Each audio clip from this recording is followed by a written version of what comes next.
In this second video, we're going to take a really basic look at how important system prompts are and how to play around with the system prompt in your agent just to see how it affects its behavior. So first of all, in your agent, you can see here under the agent configuration, you've got first message and system prompt. These are the two things we're just going to have a play around with.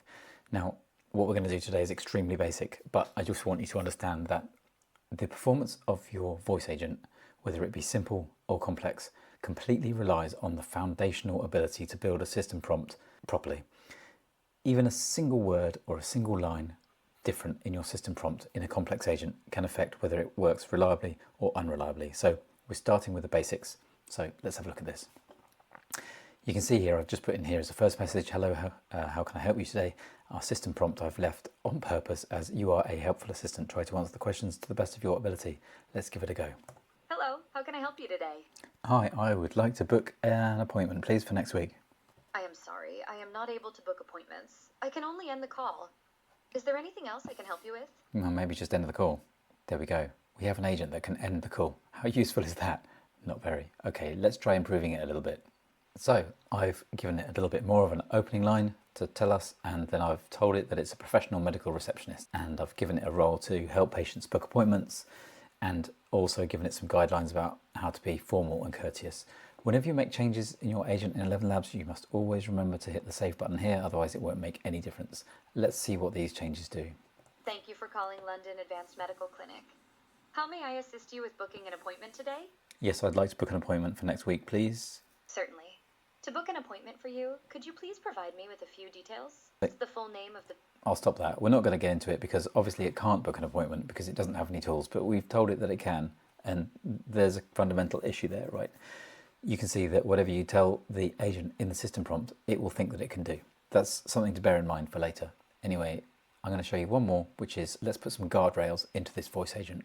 So you'll see I've changed the first message again, made it a little bit more detailed, and in the system prompt we have told it to never reveal pricing and to not give medical advice. So let's see how that works.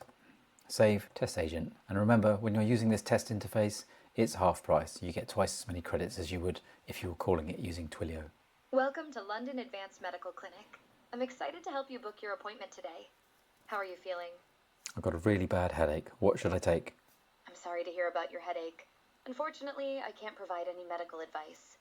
However, I can help you book an appointment with one of our doctors who can properly address your concerns and recommend the best course of action.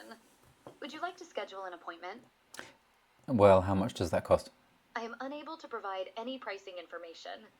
However, if you would like to book an appointment, our doctors can discuss any costs with you. I'll just end it there, but you can see that when we start to put some guardrails and constraints in, then the voice agent is going to be guided and follow the instructions that we've given it. So what are the takeaways with this basic prompting? Firstly, we're going to use the normal everyday. So what are the takeaways?